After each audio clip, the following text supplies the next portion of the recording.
Boa tarde. Vamos continuar nosso estudo do Evangelho segundo o Espiritismo. Pai nosso que estás no céu, santificado seja o vosso nome. Venha a nós o vosso reino, seja feita a vossa vontade, assim na terra como no céu. O pão nosso de cada dia dai-nos hoje e sempre. Perdoa as nossas dívidas como devemos perdoar aos devedores. Não nos deixes cair em tentações, livrai-nos de todo mal, que assim seja com a graça de Deus. Nós estamos estudando o Evangelho segundo o Espiritismo, no capítulo 28, na coletânea de preces espíritas. Hoje nós vamos iniciar pelas preces pelos doentes e obsediados. Item 77. Vamos à leitura. Instrução preliminar. As doenças fazem parte das provas e das adversidades da vida terrena. Elas fazem parte da imperfeição de nossa natureza material e da inferioridade do mundo que habitamos.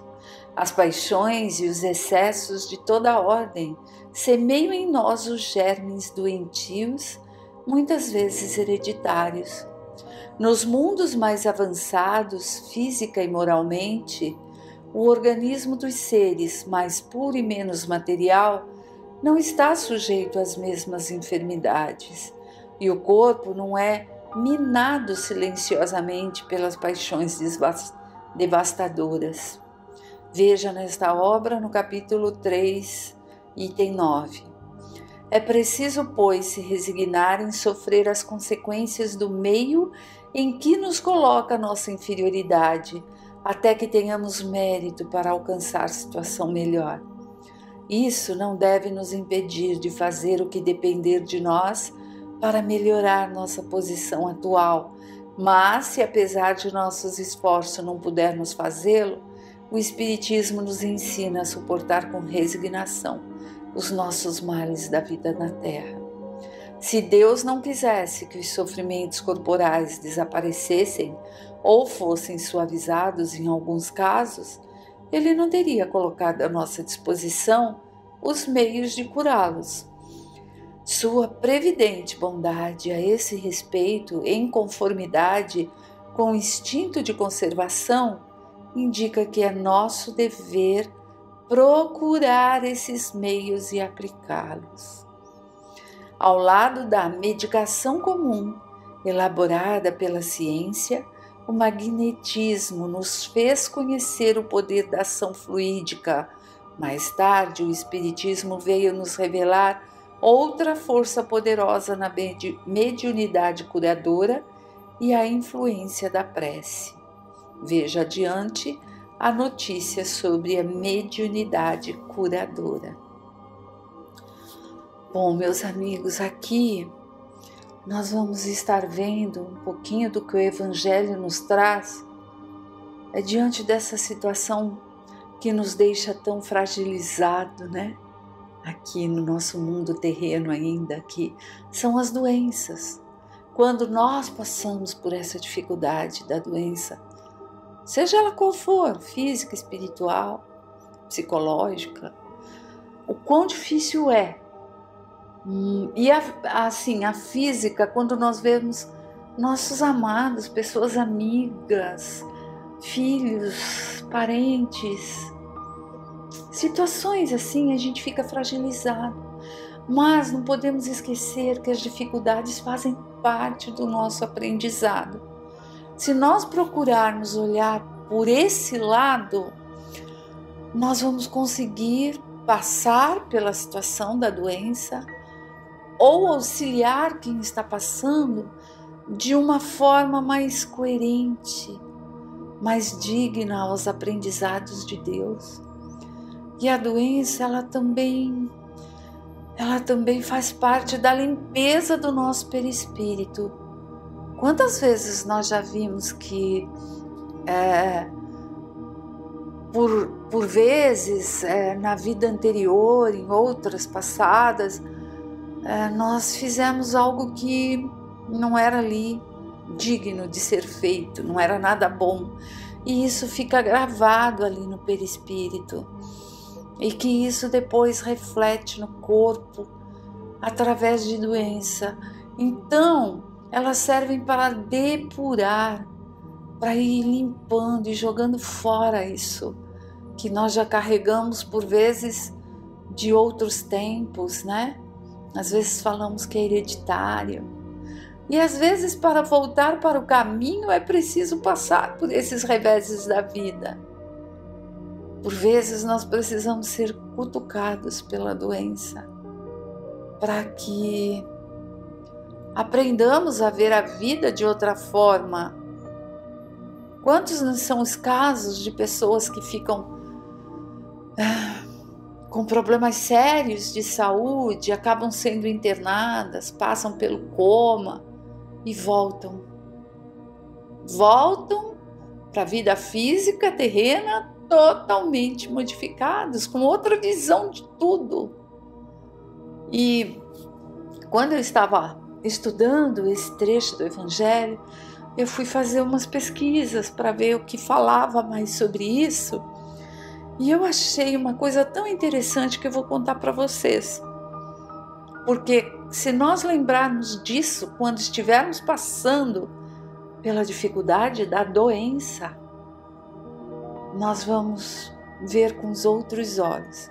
Então eu vou contar uma historinha que não é minha não.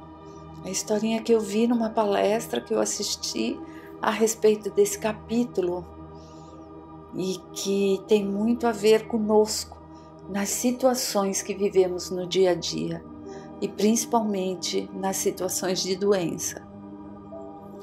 Nós já sabemos que Jesus, ele usava parábolas, né? Ele falava para as pessoas que estavam ali ao seu entorno, usando parábolas com aquilo que tinha na região, para que elas pudessem entender. E usava o que estava próximo, que era comum, conhecido de todos. E do dia a dia mesmo dela.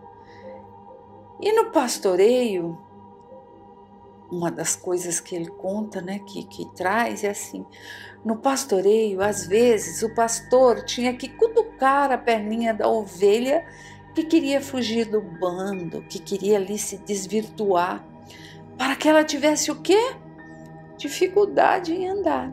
A gente hoje em dia pensando nisso fala, meu Deus, mas que maldade. Mas aí se nós vermos o resto, nós vamos entender. Aí o que ele fazia? Ele dava uma cutucadinha ali na perninha da ovelha que estava se desgarrando do caminho certo e ele a pegava e a colocava nos ombros e continuava guiando, direcionando as demais ovelhas.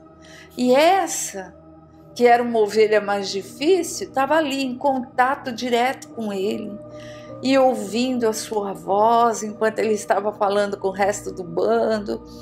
Ia reconhecendo sua voz, se acostumando com ela, sentindo ali o cheiro daquele homem que estava ali pastoreando. E isso ia fazendo com que ela reconhecesse que aquele era o seu pastor. E ela, afinal de contas, estava ali pendurada nos ombros dele, né? Então, às vezes nós precisamos ser cutucados sabe assim, porque aquela doença ali, aquela dor pode nos auxiliar a melhorar, a se modificar. E aí vocês devem estar pensando, mas Silvia, que comparação? Que comparação é essa? Mas é para que entendamos. Deus não está assim nos cutucando em forma dele nos dar a doença, mas nós a buscamos através de nossas atitudes e da carga que carregamos. E por vezes nós temos aí essa perninha mancando, não no sentido exato disso, mas no sentido figurado, que às vezes pode ser uma enxaqueca, uma fibromialgia, sei lá o que, todo tipo. Um problema no olho, como eu tenho, e como eu passei a ver a vida de uma forma mais clara. A visão física que eu tenho das coisas, perdeu-se muito. Mas a visão interna com esse problema de descolamento de retina e essa baixa visão do olho esquerdo fez com que eu ampliasse a minha visão de outro lado, no entendimento com as pessoas, até no desenvolvimento da paciência, porque ficar um mês ali de cabeça virada para baixo para que colasse a retina é paciência, e colou. Então eu tive que passar pela situação para que eu pudesse enxergar da forma que eu enxergo hoje e poder estar lendo. Olha a bênção de Deus. E dar valor a esse tipo de coisa. É aprendizado sempre. E se nós formos ver, para cada situação que nós passamos de doença, há por trás um aprendizado doloroso. Doloroso, sim, não vou dizer assim, passei sorrindo. Não, passei não, estou passando. Vou ainda ver se o que mais tem que ser feito aqui, mas tudo bem, é o caminho. E aí a gente gosta de ser cutucado? Claro que não, a gente prefere a rede, a sombra, a água fresca, mas não é assim. Então, outro exemplo disso, que nós vimos ali no mundo maior, é aquele senhor que tinha família, mulher, os filhinhos, sofriam muito, porque ele era alcoólatra, né? Vivia bebendo. E aí, um certo dia lá, ele foi auxiliado por um espírito benevolente teve ali alguma coisinha para que ele pudesse melhorar e passar a cuidar da sua vida. Mas o que aconteceu? Assim que ele ficou bom, ele começou a beber novamente. Se eu não me engano, o nome era Calderaro. Aí ele teve ali uma conversa com o mentor desse alcoólatra e disse: a cura, a ajuda não serviu para ele se modificar, então vamos fazer com que ele realmente fique doente. Porque pela dor ele vai aprender, né? E aí a situação é mais ou menos assim. Um dia ele estava lá no bar, embriagado, tendo alucinações pelas companhias que sintonizavam ele e todos que estavam ali. E que eram as companhias que estavam afins, que gostavam da bebida, precisavam da bebida. E aí ele teve ali uma parada cardíaca. Ele foi socorrido pelas pessoas que ali se encontravam e ele fica 3 meses hospitalizado, passando pela dor, para ver se depois disso ele para de beber e se ele modifica o caminho dele. Então, usaram desse artifício, né, digamos assim, no bom sentido de artifício, porque se ele não aprendeu ali com todo o amor que tinham do lado dele, vamos ver se pela dor, pela dificuldade de ficar 3 meses parado numa cama e a medicação ali não surtia efeito. Por quê? Porque era o tempo que necessitava para que ele pudesse repensar, desintoxicar, sair daquele período de abstinência para poder realmente querer mudar. Então, tudo que acontece conosco não passa desapercebido aos olhos de Deus, e tudo tem um porquê, tudo tem um aprendizado. E aí também tem outros casos, né? Por exemplo, e quando a pessoa desencarna por causa da doença que teve?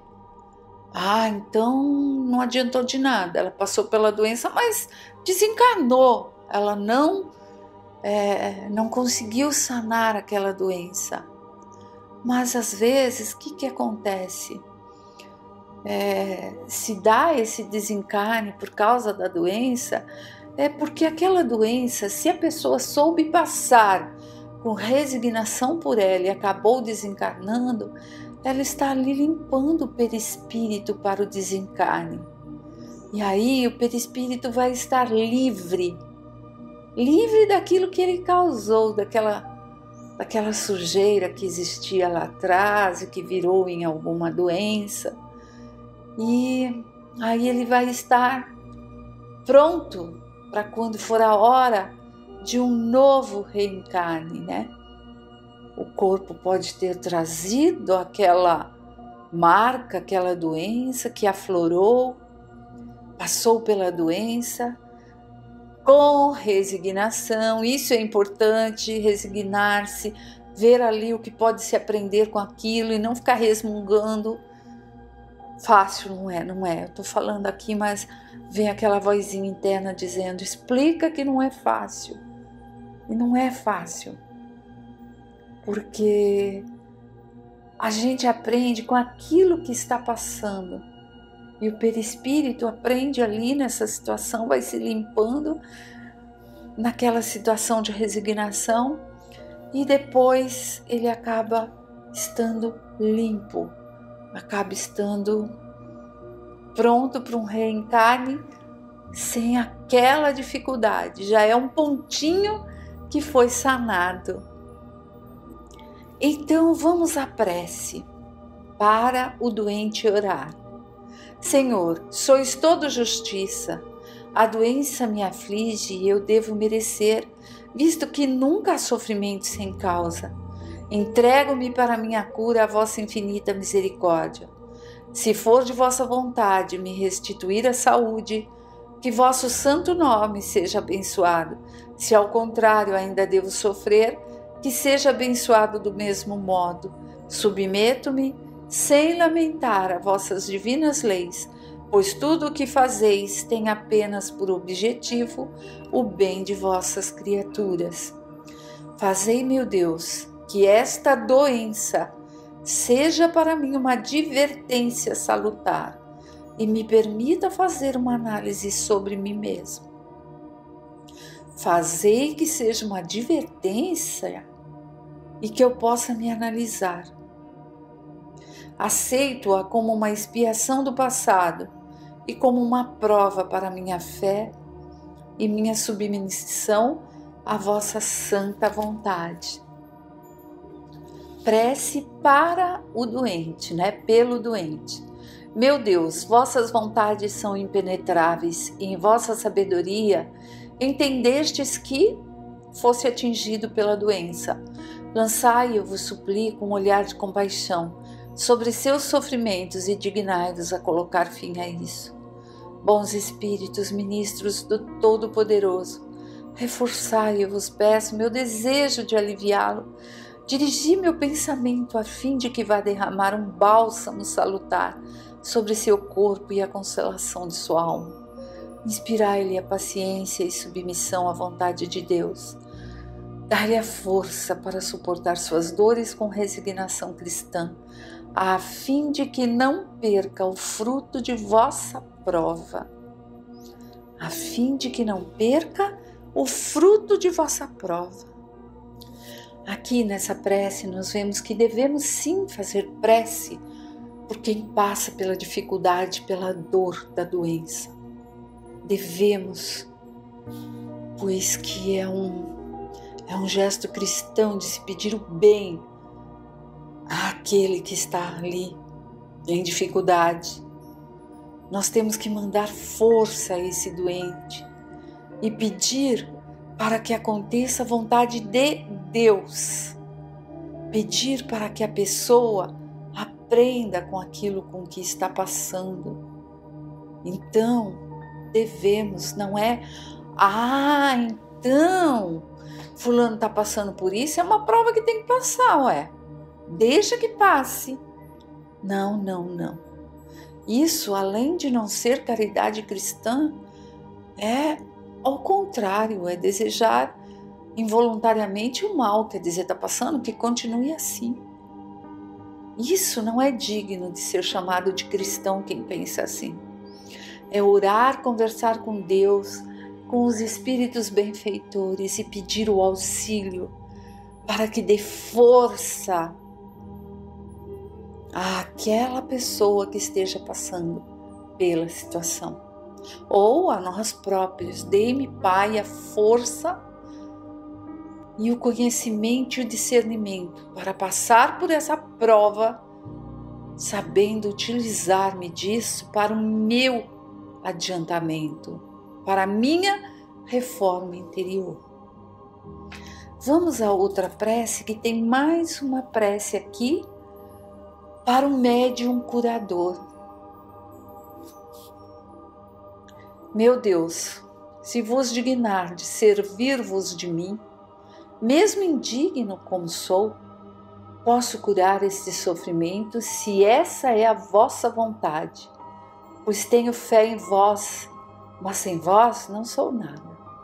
Permiti aos bons espíritos que me transmitam os fluidos salutares, a fim de que eu os possa doar a este doente, e desviai de mim todo pensamento de orgulho e egoísmo que poderia alterar a pureza dessa ação. Aqui nessa prece nós vemos dignar de servir-vos de mim, ou seja, o médium curador, todos os médiums, mas aqui está falando especificamente do médium curador que trabalha ali nas curas, na fluidificação da água do passe, nos trabalhos de restabelecimento da doença do corpo, da alma, do espírito, psíquica, todas elas. E se somos, ou quem é médium curador, que tem ali essa consciência que se coloca aqui: sem vós não sou nada. Tenho fé em vós, meu Deus, porque quem está ali presente através dos fluidos salutares para aquela cura é a espiritualidade bendita, e nós médiuns somos apenas instrumentos. Então, que jamais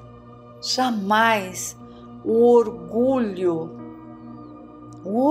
e a vaidade possam fazer parte desse trabalho, porque senão todo o trabalho está comprometido.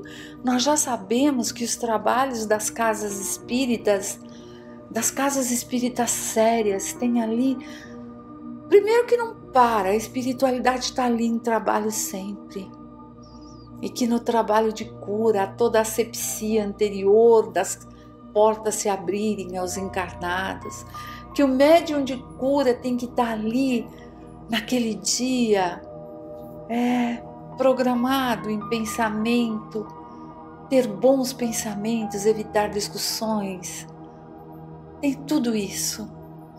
Então, que aqueles que assim são, que se dignem a saber que tudo posso naquele que me fortalece. E quem é? É Deus Pai, né? E por hoje é só. Até o próximo sábado, meus amigos. Ótima semana a todos.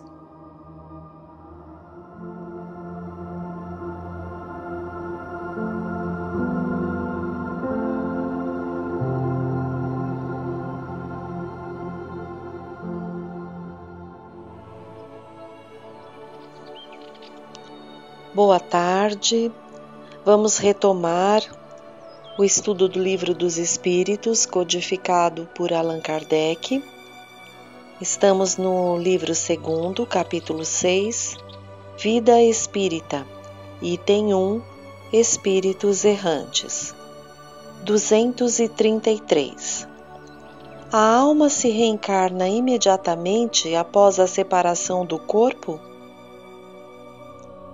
Às vezes, imediatamente, mas na maioria das vezes depois de intervalos mais ou menos longos. Nos mundos superiores, a reencarnação é quase sempre imediata. A matéria corpórea, sendo menos grosseira, o espírito encarnado goza de quase todas as faculdades do espírito. Seu estado normal é o dos vossos sonâmbulos lúcidos.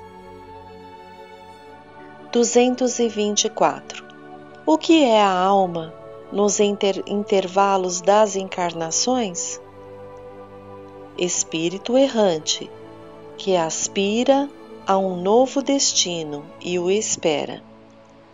224A. Qual poderá ser a duração desses intervalos? De algumas horas a alguns milhares de séculos. De resto, não existe, propriamente falando, limite extremo determinado para o estado errante, que pode prolongar-se por muito tempo, mas que nunca é perpétuo.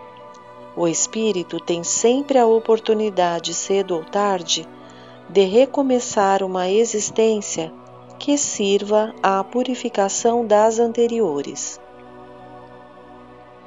224b. Essa duração está subordinada à vontade do espírito ou pode lhe ser imposta como expiação? É uma consequência do livre-arbítrio. Os espíritos sabem perfeitamente o que fazem, mas, para alguns, é também uma punição infligida por Deus.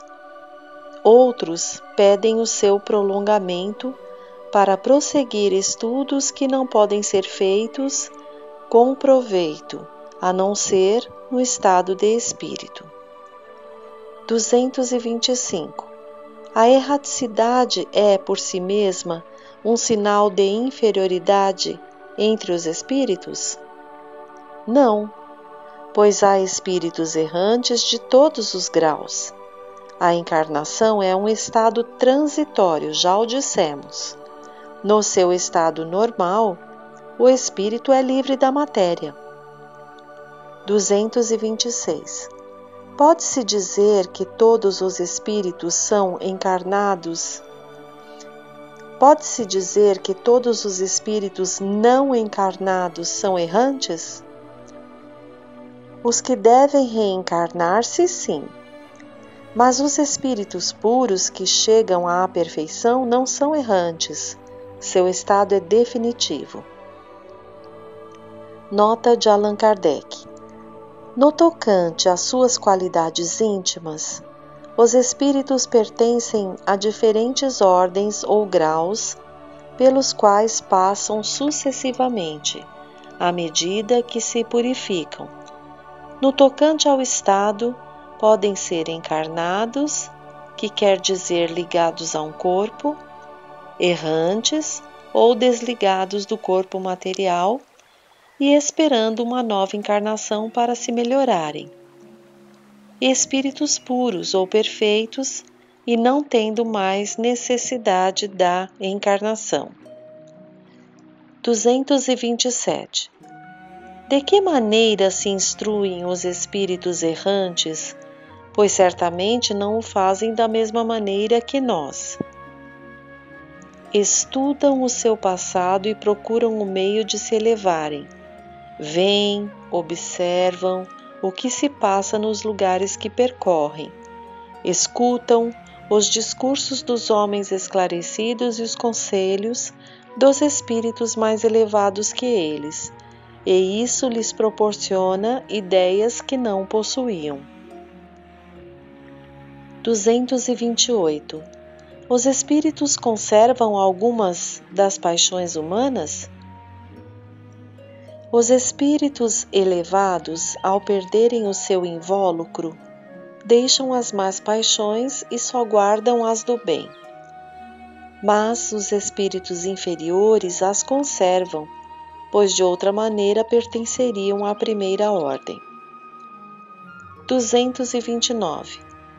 Por que os espíritos, ao deixar a terra, não abandonam as suas más paixões, desde que veem os seus inconvenientes? Tens nesse mundo pessoas que são excessivamente vaidosas. Acreditas que, ao deixá-lo, perderão esse defeito?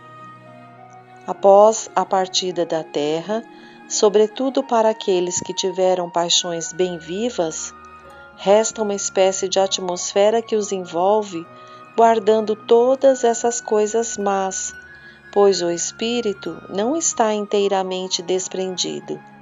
É apenas por momentos que ele entrevê a verdade, como para mostrar-lhe o bom caminho. 230. O espírito progride no estado errante?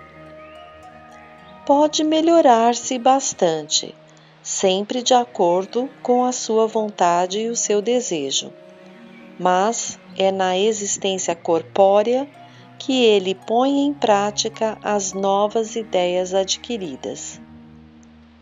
231. Os espíritos errantes são felizes ou infelizes? Mais ou menos, segundo os seus méritos. Sofrem as paixões cujos germes conservaram, ou são felizes segundo a sua maior ou menor desmaterialização. No estado errante, o espírito entrevê o que lhe falta para ser feliz. É assim que ele busca os meios de o atingir, mas nem sempre lhe é permitido reencarnar à vontade, e isso é uma punição. 232.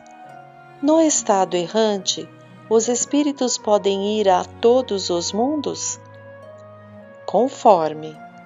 Quando o espírito deixou o corpo, ainda não está completamente desligado da matéria e pertence ao mundo em que viveu ou a um mundo do mesmo grau, a menos que, durante sua vida, tenha se elevado.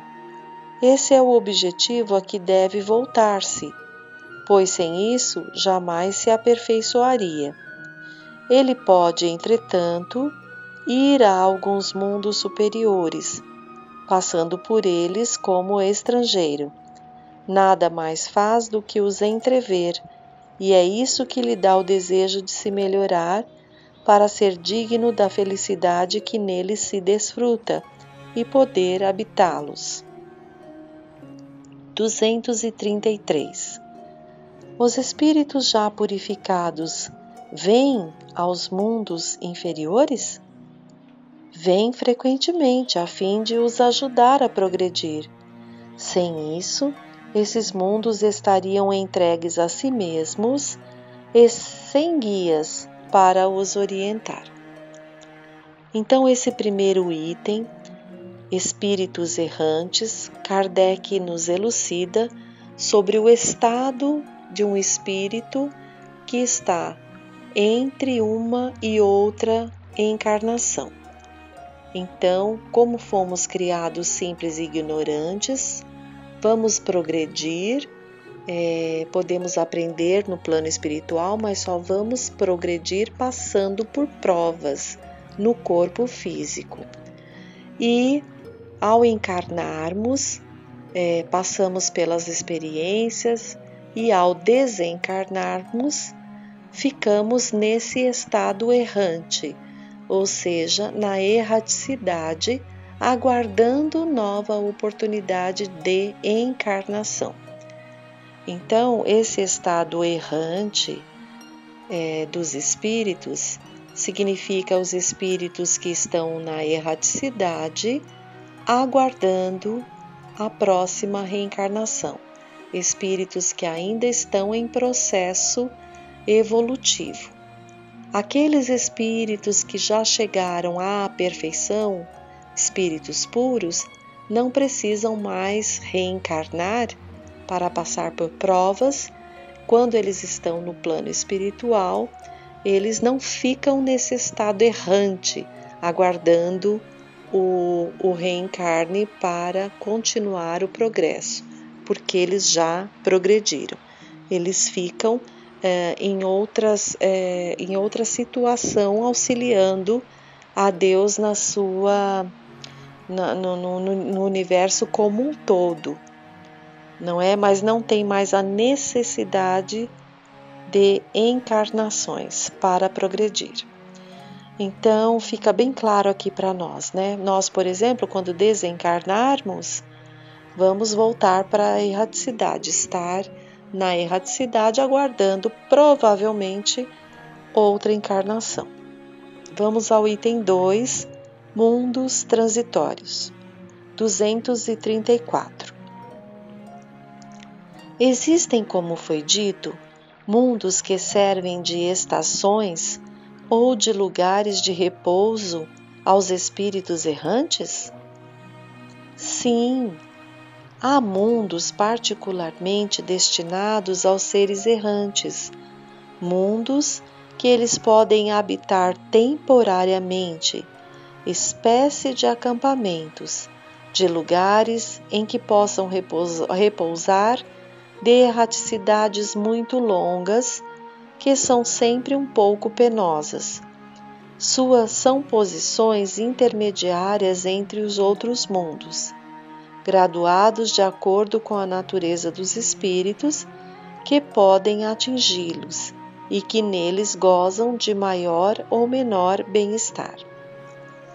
234-A. Os espíritos que habitam esses mundos podem deixá-los à vontade? Sim, os espíritos que se encontram nesses mundos podem deixá-los para seguir o seu destino. Figurai-os como aves de arribação, descendo numa ilha, para recuperarem suas forças e seguirem avante. 235.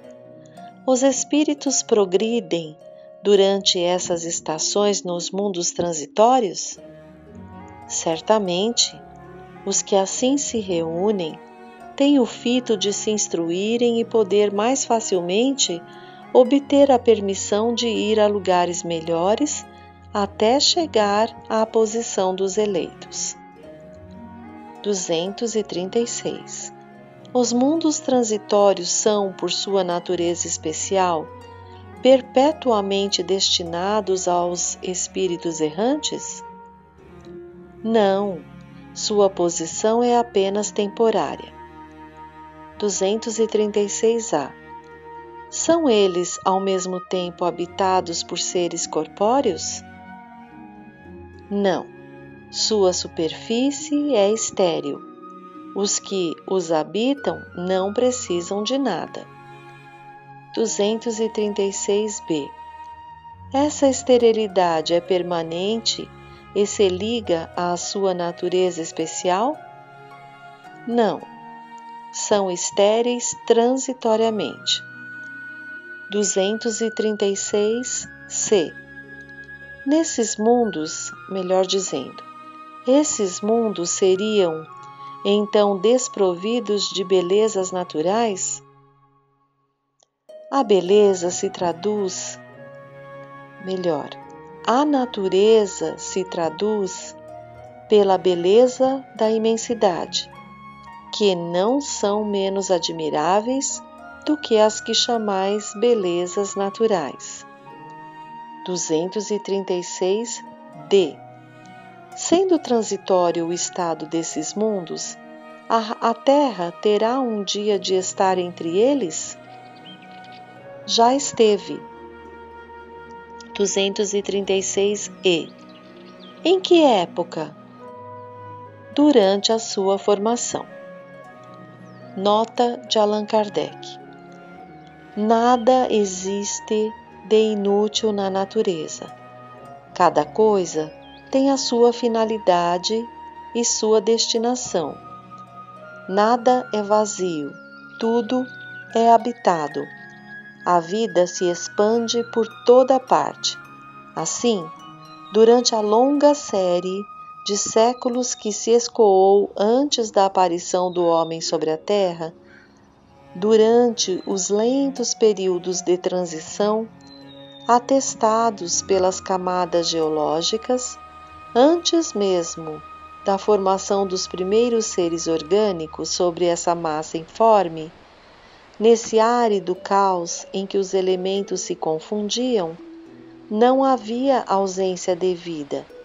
Seres que não tinham as nossas necessidades, nem as nossas sensações físicas, ali encontravam refúgio. Deus quis que, mesmo nesse estado imperfeito, ela servisse para alguma coisa. Quem, pois, ousaria que, entre os bilhões de mundos que circulam na imensidade, apenas um, e um dos menores, perdido na multidão, teve o privilégio exclusivo de ser povoado? Qual seria a utilidade dos outros? Deus só os teria feito para recrear os nossos olhos? Suposição absurda, incompatível com a sabedoria que brilha em todas as suas obras, inadmissíveis quando se pensa em todas as que não podemos perceber. Ninguém poderá negar que há, nessa ideia dos mundos ainda impróprios para a vida material, e entretanto povoados de seres apropriados ao seu estado, alguma coisa de grande e sublime, onde talvez se encontre a solução de mais um problema. Nesse item Mundos Transitórios, Kardec nos explica sobre esse tipo de mundo onde o espírito no estado errante pode permanecer temporariamente para refazer-se. Então, ele dá a ideia aqui como aquelas aves que, estando em viagens longas, param um pouquinho numa ilha, no meio do oceano, por exemplo, para refazer ali as suas forças e tudo mais, para depois prosseguir. Então, esses mundos transitórios existem com esse objetivo, para ali estar acolhendo esses espíritos errantes, para que eles se recuperem, busquem algum estudo e progridam de alguma forma no conhecimento, para depois continuarem sua jornada de reencarnes para atingirem ali o progresso. Item 3. Percepções, sensações e sofrimentos dos espíritos. 237. A alma, uma vez no mundo dos espíritos, tem ainda as percepções que tinha nessa vida? Sim, e outras que não possuía, porque o seu corpo era como um véu que a obscurecia. A inteligência é um atributo do espírito, mas se manifesta mais livremente quando não tem entraves. 238. As percepções e os conhecimentos dos espíritos são ilimitados? Sabem eles todas as coisas? Quanto mais se aproximam da perfeição, mais sabem. Se são superiores, sabem muito. Os espíritos inferiores são mais ou menos ignorantes em todos os assuntos. 239. Os espíritos conhecem o princípio das coisas? Conforme a sua elevação e a sua pureza. Os espíritos inferiores não sabem mais do que os homens. 240. Os espíritos compreendem a duração como nós? Não, e isso faz que não nos compreendamos sempre quando se trata de fixar datas ou épocas. Nota de Allan Kardec. Os espíritos vivem fora do tempo, tal como o compreendemos. A duração para eles praticamente não existe. E os séculos, tão longos para nós, são aos seus olhos apenas instantes que desaparecem na eternidade, da mesma maneira que as desigualdades do solo se apagam e desaparecem para aquele que se eleva no espaço. 241. Os espíritos fazem do presente uma ideia mais precisa e mais justa do que nós? Mais ou menos como aquele que vê claramente tem uma ideia mais justa das coisas do que o cego. Os espíritos veem o que não vedes e julgam diferente de vós. Mas ainda uma vez, e isso depende da sua elevação. Como têm os espíritos o conhecimento do passado, esse conhecimento é para eles ilimitado? O passado, quando dele nos ocupamos, é um presente, precisamente como te lembras de uma coisa que te impressionou durante o teu exílio. Entretanto, como não temos mais o véu material que obscurece a tua inteligência, lembramo-nos das coisas que desapareceram para ti, mas nem tudo os espíritos conhecem, a começar pela sua própria criação. 243. Os espíritos conhecem o futuro? Depende ainda da sua perfeição. Quase sempre nada mais fazem do que entrevê-lo, mas nem sempre têm a permissão de o revelar. Quando vem, ele lhes parece presente. O espírito vê o futuro mais claramente à medida que se aproxima de Deus. Depois da morte, a alma vê e abarca de relance as suas migrações passadas, mas não pode ver o que Deus lhe prepara. Para isso é necessário que esteja integrada nele, depois de muitas existências. 243A. Os espíritos chegados à perfeição absoluta têm completo conhecimento do futuro? Completo não é o termo, porque Deus é o único e soberano Senhor, e ninguém o pode igualar.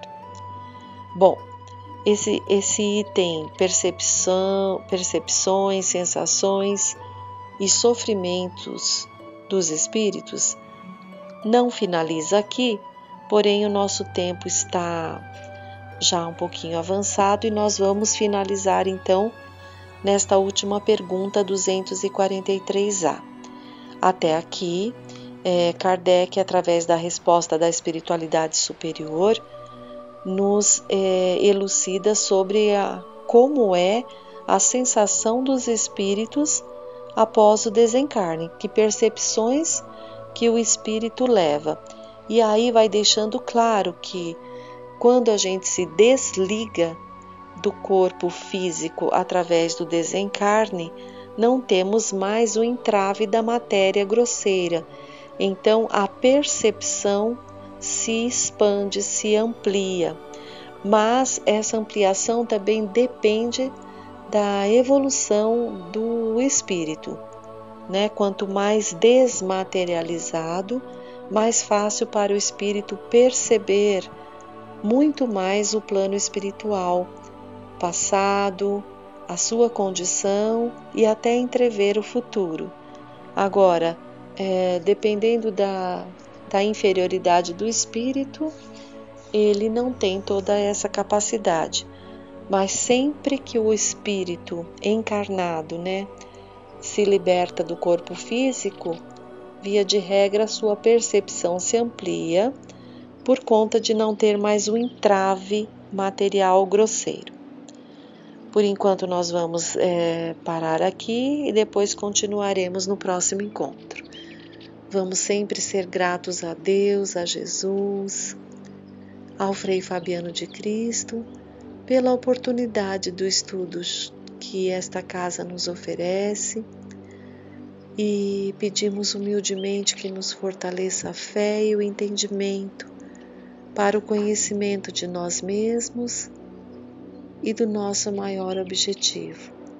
Pedimos que nos inspire para que sigamos cada vez mais os exemplos do Cristo Jesus, nos afinando de uma forma mais sintonizada com o Cristo. E assim, Senhor, nos despedimos essa tarde. Pai nosso que estais nos céus, santificado seja o vosso nome. Venha a nós o vosso reino, seja feita a vossa vontade, assim na terra como no céu. O pão nosso de cada dia nos dai hoje.